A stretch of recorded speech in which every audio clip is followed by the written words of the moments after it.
quand j'ai débarqué en France, j'ai découvert une autre planète. Pour un Américain de l'Ohio, c'était comme dans les cartes postales. Et puis, la France, ça marche. Des trains super rapides et qui arrivent à l'heure quand ils roulent. Des avions plus gros que nos jumbos. Mais comment fait un petit pays comme le vôtre, à peine 1% de la population mondiale, pour remporter de tels succès? Un pays qui s'offre un état-providence, un style de vie, des très longues vacances, tout cela sans se ruiner financièrement. C'est quoi le secret? En fait, il n'y a pas de secret. La France vit à crédit, avec une dette qui dépasse les 1150 milliards d'euros, soit 20 000 euros par habitant, bébé et mamie compris. Pour mieux comprendre comment vous faites, j'ai décidé d'aller à Bercy, la citadelle des finances françaises.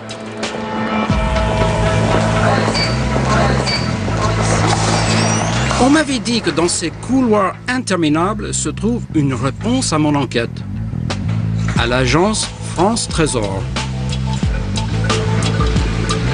C'est dans cette salle au 9e étage que tous les lundis, votre État emprunte. Et cela s'appelle une adjudication. Allô, la Banque de France, service des adjudications, Madame Mény? Le chef d'orchestre, c'est Didier. Au bout du fil, la Banque de France, qui fera l'intermédiaire entre Bercy et les plus grandes banques privées du monde. Tout le monde est connecté, là, je pense. On est déjà à 3 875 millions. Les enchères ont débuté, mais on n'a pas encore atteint le but.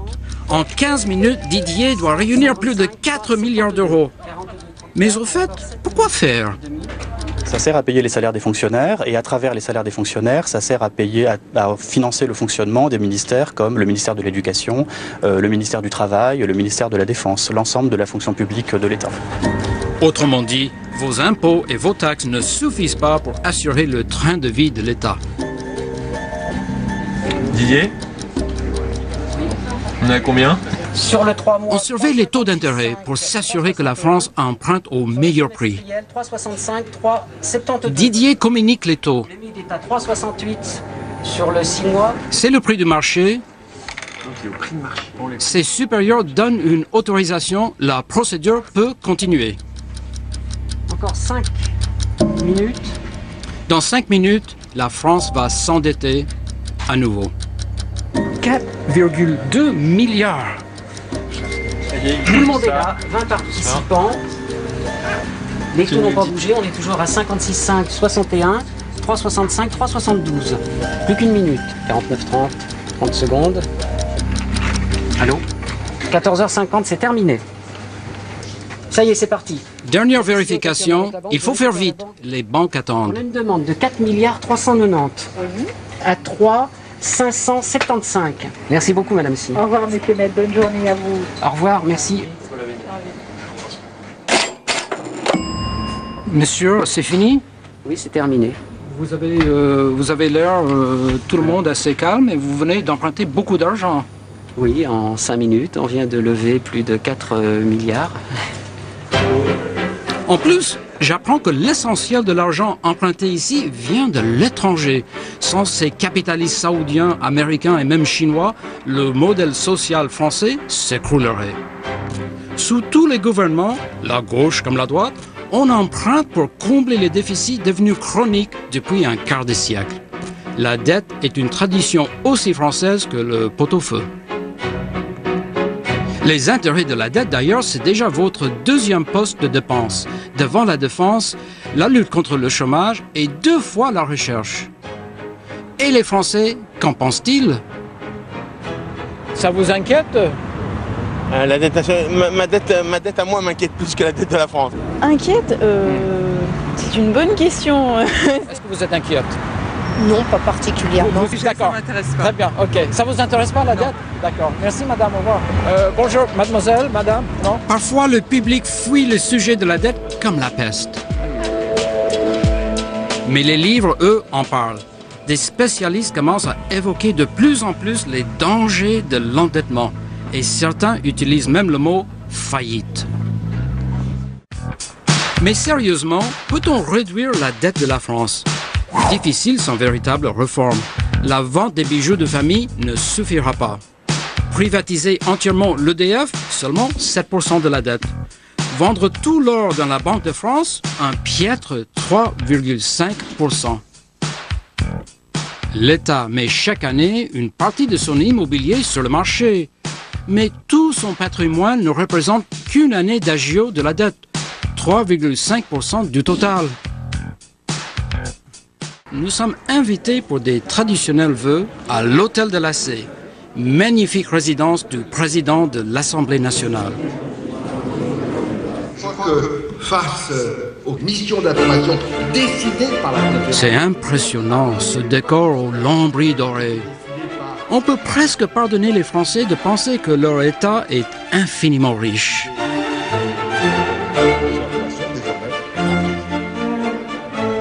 Mais quel autre pays et quelle autre classe politique se permettrait ces somptueuses réceptions? Et cela pour de simples journalistes.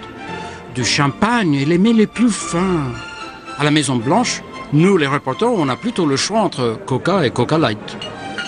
À propos, je vous ai épargné une petite mauvaise nouvelle. La dette est plus grande encore. Si on additionne les retraites des fonctionnaires et les autres engagements de l'État, la vraie dette de la France, ce n'est pas 1150 milliards, mais presque 2500 milliards, 2 fois plus. Après tout, qu'importe, la France éternelle, elle continue son petit bonhomme de chemin.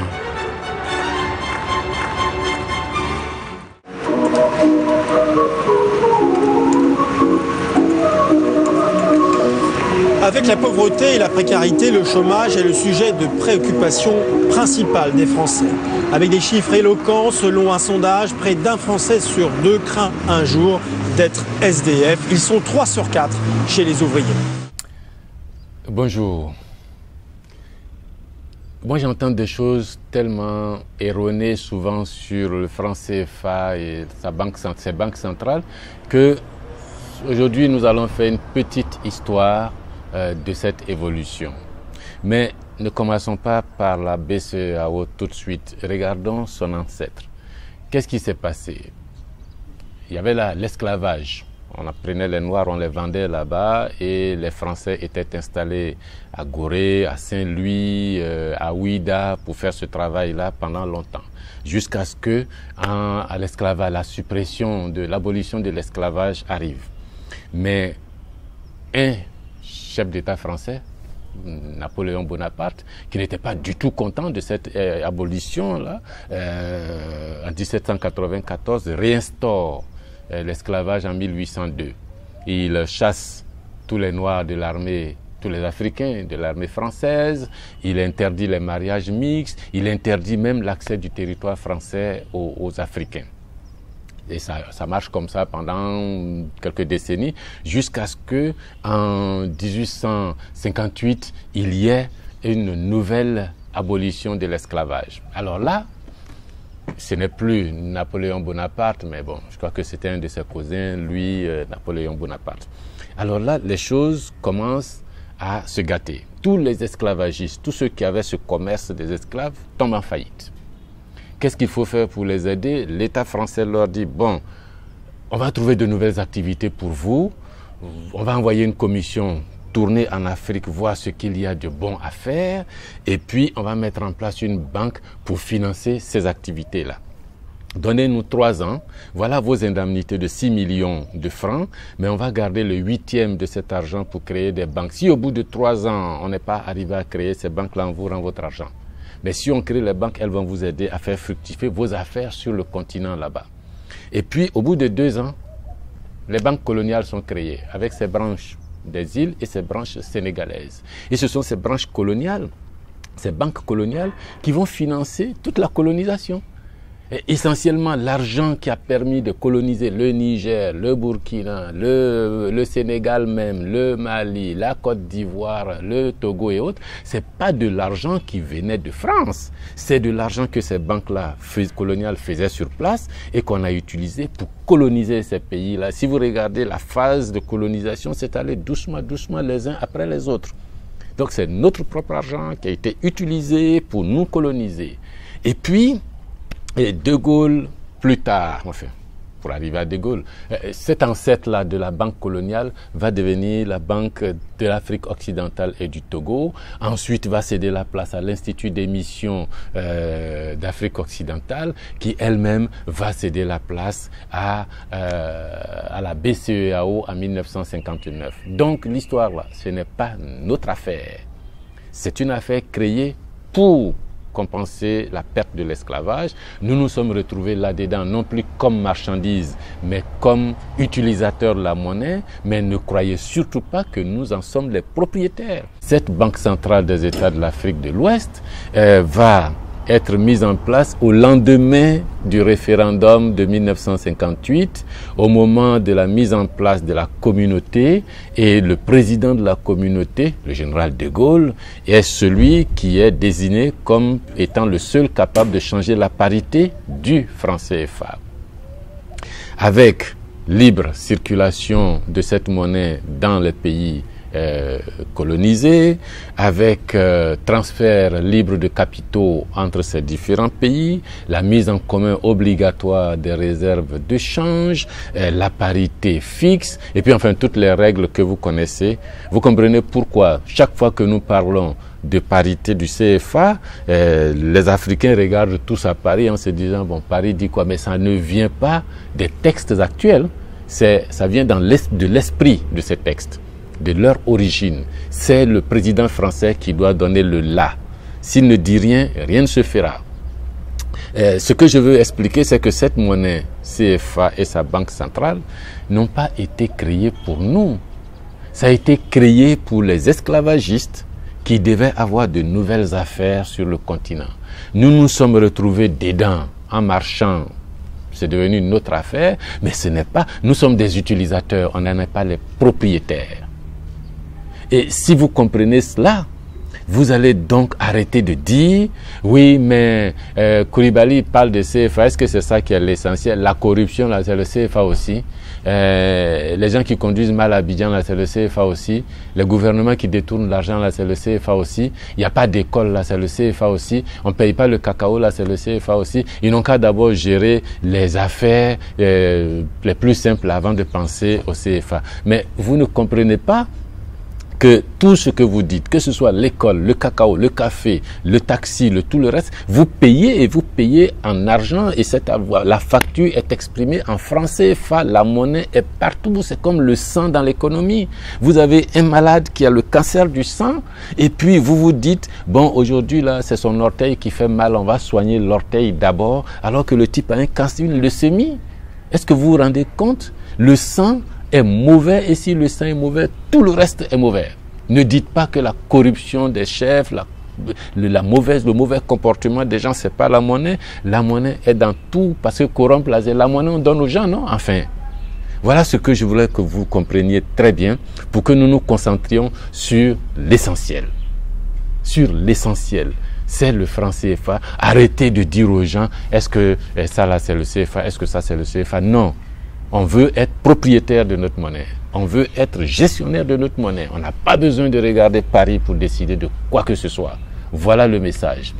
Si vous pensez que c'est un message valable, si vous avez compris l'histoire derrière le CFA, non seulement likez, mais partagez pour que nous soyons de plus en plus nombreux pour faire changer cette histoire-là. Quand on dit que c'est une monnaie coloniale, ce n'est pas qu'une façon de parler. Elle vient de la période de l'esclavage de nos parents. Merci. Le franc CFA qui veut dire le franc des colonies françaises d'Afrique. Encore aujourd'hui. Encore aujourd'hui, on essaie de maquiller en disant le franc de la coopération financière en Afrique, etc. Je ne rentre pas dans ce débat. Parce que le problème est trop sérieux. Il faut informer rationnellement nos compatriotes qu'on maintient volontairement dans l'ignorance pour mieux les piller. Donc je disais, le franc des colonies françaises d'Afrique a été inventé à partir d'un rien par la France. Et ceci, le 25 décembre 1945. On est au lendemain de la guerre. C'est-à-dire juste après la guerre. Pourquoi? Parce que la France a hérité de ce système-là du nazisme allemand. Parce que pendant que la France était occupée par les Allemands ont créé un marque qui était utilisable uniquement dans les territoires que cette Allemagne occupait, notamment en France. Pourquoi la France avait inventé donc cette monnaie? C'était justement pour deux objectifs précis. Parce que quand la France a inventé ce franc des colonies françaises pour l'Afrique, et le franc des colonies, ces colonies qu'elle a dans l'océan Pacifique, on remarquait d'abord au passage qu'il s'agit tous des peuples noirs qu'elle avait colonisés et qu'elle continue de coloniser, mais sous des formes pour endormir la conscience des peuples noirs. Donc, en inventant cela, sortant de la guerre, elle avait deux possibilités. Première possibilité, utiliser l'arme militaire pour reconquérir son empire colonial qui s'était tourné vers le reste du monde. C'est-à-dire les produits africains avaient accès au marché sud-américain, par exemple, parce que la France était occupée. À peine libérée, eh bien, il lui fallait reconquérir son marché, ses marchés captifs. Quand on parle de ce problème, les gens disent, mais la France garantit notre monnaie. Non. Ceux qui vont lire le livre auront le temps de comprendre. La France ne garantit rien. Ce sont les Africains eux-mêmes qui garantissent leur monnaie. Leur prétendue monnaie, je voudrais dire. Parce que qu'est-ce qu'on entend par le mot garantie, en fait? Il y a dans le franc CFA, il y a ce qu'on appelle les 4 principes. Le principe de la libre convertibilité des CFA hier en francs français et maintenant en dollars, non en euros. On dit la France prend l'engagement, s'engage à garantir cette libre convertibilité. C'est ça, on reviendra dessus.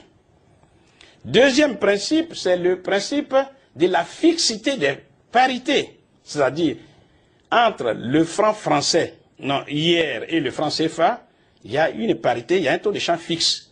Aujourd'hui, c'est l'euro et le franc CFA. Troisième principe, c'est le principe de la centralisation des champs qu'on appelle les comptes d'opération. Et enfin, le quatrième principe, c'est ce qu'on appelle le principe de la libre transférabilité des capitaux des pays de la zone franc CFA vers la France et le reste du monde. Ces 4 principes, d'une part, et les institutions dont j'ai parlé plus haut, c'est-à-dire la Banque centrale, ont été conçus à l'époque coloniale et tous convergent vers un même objectif, c'est-à-dire piller les richesses de l'Afrique au profit de la métropole. C'est ça. Chaque fois que nous importons des marchandises pour fabriquer quelque chose ici, nous achetons chez eux en priorité et sur chaque kilo importé, il y a un surcoût automatique qui est le prix de l'amitié. Quand le blé coûte 10 francs le kilo sur le marché international, nous, on ne va pas acheter parce qu'on a des accords qui nous demandent d'acheter prioritairement chez la puissance ancienne, l'ancienne puissance coloniale. Et puis il y a des chiffres qui s'ajoutent. C'est le prix de l'amitié parce qu'on vous aide après tout. Quand vous achetez du fer, de l'acier, de n'importe quoi, vous payez un peu plus cher que ceux qui achètent sur le marché libre. Et quand vous vendez aussi, au nom de l'amitié, il ne faut pas leur vendre trop cher, vous payez aussi une décote au nom de l'amitié. Voilà comment on a fonctionné dans cette trajectoire pour mouler le pillage. Ça continue, mais ça ne peut continuer, chers auditeurs, que parce qu'il y a une connivence dans la gestion de tout cela. Connivence entre les élites politiques et économiques de nos pays et les élites politiques et économiques de l'ancienne puissance coloniale, pour faire une sorte de capitalisme de connivence. Les peuples sont écartés, laissez-les de côté, vous dealez avec nous, vous devenez riches, nous on gagne, et puis c'est bon, on vous aide à gérer votre pouvoir, à rester au pouvoir le plus longtemps. Vous pouvez faire tout ce que vous voulez tant que nous sommes d'accord avec vous, mais si vous n'êtes pas d'accord avec nous, vous allez dégager tout de suite. Et puis ça nous a fait mettre dans l'esprit de chacun d'entre nous, élite comme politique, que vous ne pouvez être riche qu'en faisant de la politique. L'idéal social, c'est le politicien et non l'entrepreneur. Mais pour réussir en politique, il faut déjà avoir l'onction de Paris, de l'ancienne puissance coloniale. Si vous ne vous connaissez pas à l'Élysée, au Quai d'Orsay, non, vous ne pouvez pas être président. Et vous ne pouvez pas rentrer au pouvoir.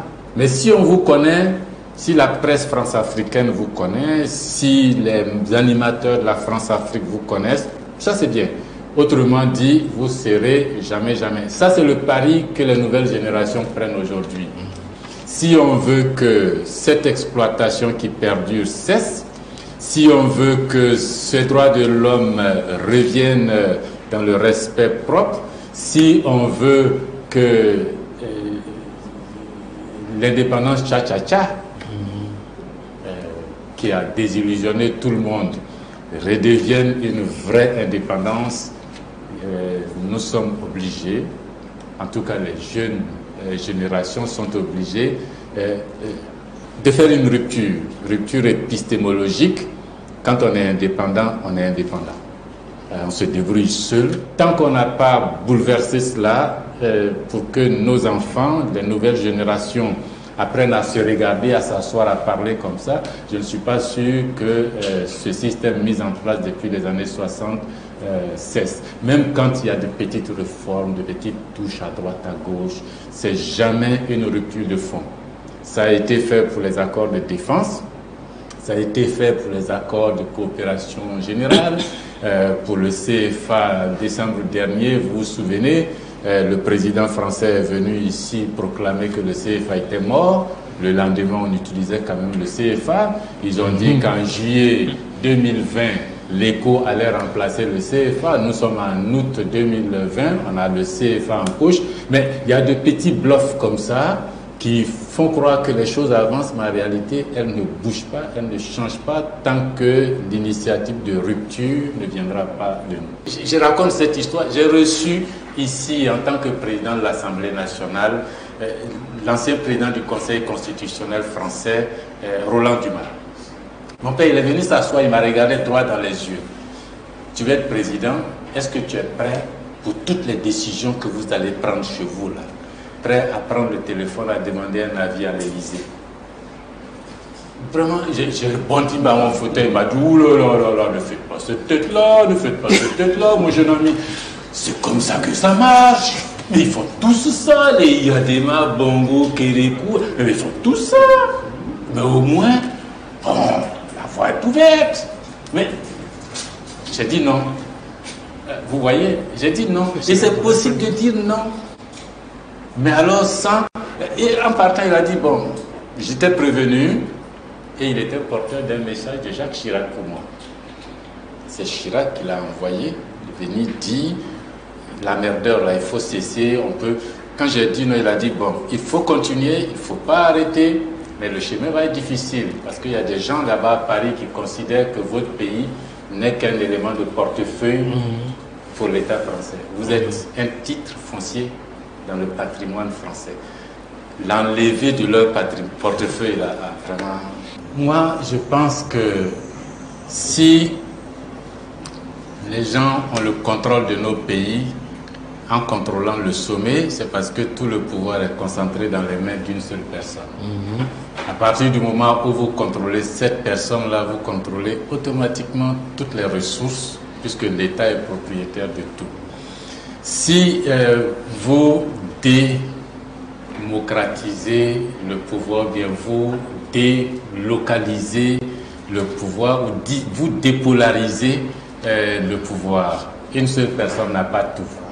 Vous pouvez contrôler. Aujourd'hui, quelqu'un peut se lever aux États-Unis et puis venir sur CNN et puis annoncer ladies and gentlemen, bon voilà, j'ai fait un coup d'État, le président Trump est renversé, c'est moi le général Intel, je suspends la Constitution. Vous pensez que les gens vont le prendre au sérieux?